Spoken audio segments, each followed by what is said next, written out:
자, 안녕하세요. 저는 철강업종과 건설업종을 담당하는 멘토 김동환이라고 합니다. 자, 제가 커버하는 종목은 주식시장이 망하는 그날까지 쭉 이어질 예정이니 참고 부탁드리겠습니다. 자, 이번 시간에 알아볼 종목은 바로 일신석재입니다. 자, 일신석재, 전통적인 그런 대복주로 좀 우리에게 널리 알려져 있죠. 자, 방산의 빅텍처럼 대복주 하면 제일 먼저 떠오르는 종목입니다. 자, 하지만 대부분 일신석재 본업이 뭔지는 잘 모르시죠. 자, 이번 시간에 일신석재에 대해서 간단히 알아보는 시간 가져보도록 하겠습니다. 자, 개요부터 한번 확인해 보시죠. 자, 일신석재는 1971년 2월에 일신석재 공예로 시작이 되었습니다. 자, 그 후 86년에 코스피 시장에 상장하고, 자, 87년 2월 지금의 사명인 일신석재로 최종 변경이 되었습니다.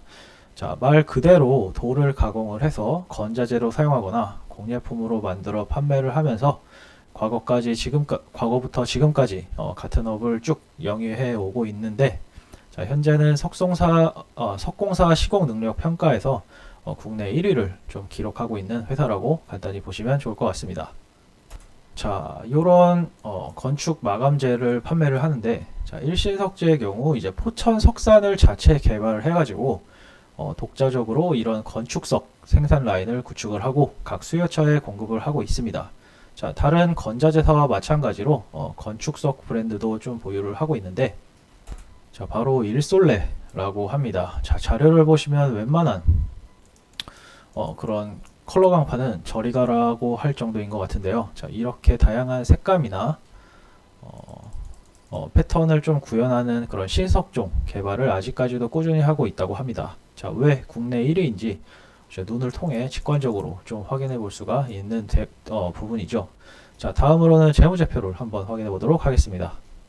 자, 이거는 2022년도 사업별 매출 비중인데, 자, 여기 보이는 이제 석공사의 경우 석자재를 사용을 해가지고 이제 각종 건축 사업을 진행하는 것을 좀 이야기합니다. 자, 구체적으로 토목의 경우 도로나 철도, 항만, 공항, 뭐 이런 플랜트까지, 또 건축의 경우 주택이나 뭐 업무시설, 여기에 아파트 건설까지 모두 포함이 됩니다. 자, 재무제표를 한번 보면 좀 원가율이 좀 높게 잡혀 있긴 하지만 꾸준히 흑자를 기록하는 걸 봐서는 이제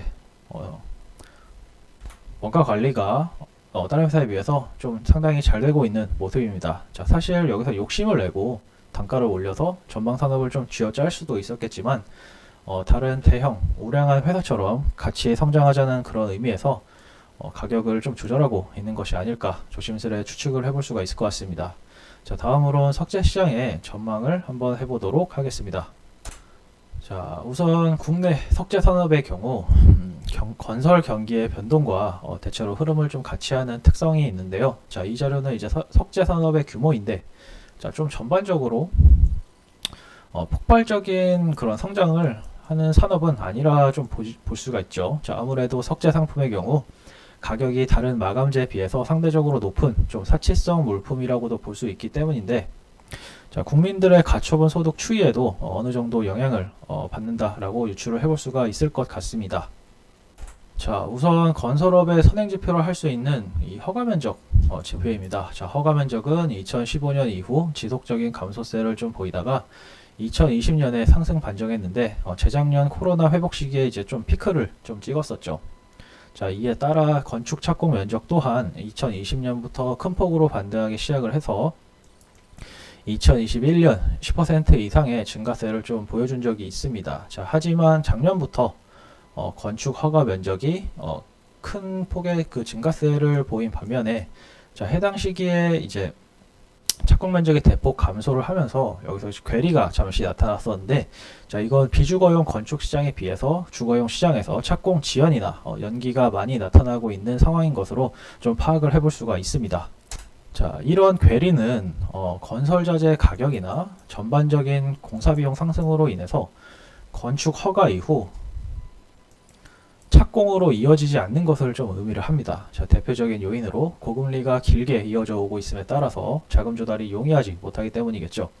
자, 그 중에서도 이제 최근에 특히 부동산 PF를 좀 주목해 볼 필요가 있습니다. 자, 현 정부는 이제 PF 관련해서 건설사 연쇄 파산이라는 그런 시스템 리스크로 번지기 전에 다양한 방법을 통해서 억지로 파산 시기를 좀 늦추고 있다라고 보시면 됩니다. 자, 다양한 정책들을 통해서 부동산 시장을 살려보려고 노력은 하고 있지만 여전히 이런 지표들은 정말 꾸준히 하락하고 있죠. 자, MBC에서 부동산 전문가 20인의 설문조사를 했는데 현재 상황이 이제 심각이라고 좀 대답한 사람이 무려 여러 명에 달합니다. 특히 내년 하반기에 본격적으로 터질 것이라는 전망을 좀 하고 있는 상황인데, 자, 결국 이 같은 흐름을 바꿀 수 있는 키는 저는 이제 현 정부에 좀 달려 있다고 생각을 합니다. 구체적으로 우선 내년에 있을 총선을 좀 전후한 부동산 정책의 방향에 대해서 좀 모니터링을 하는 게 좋겠죠.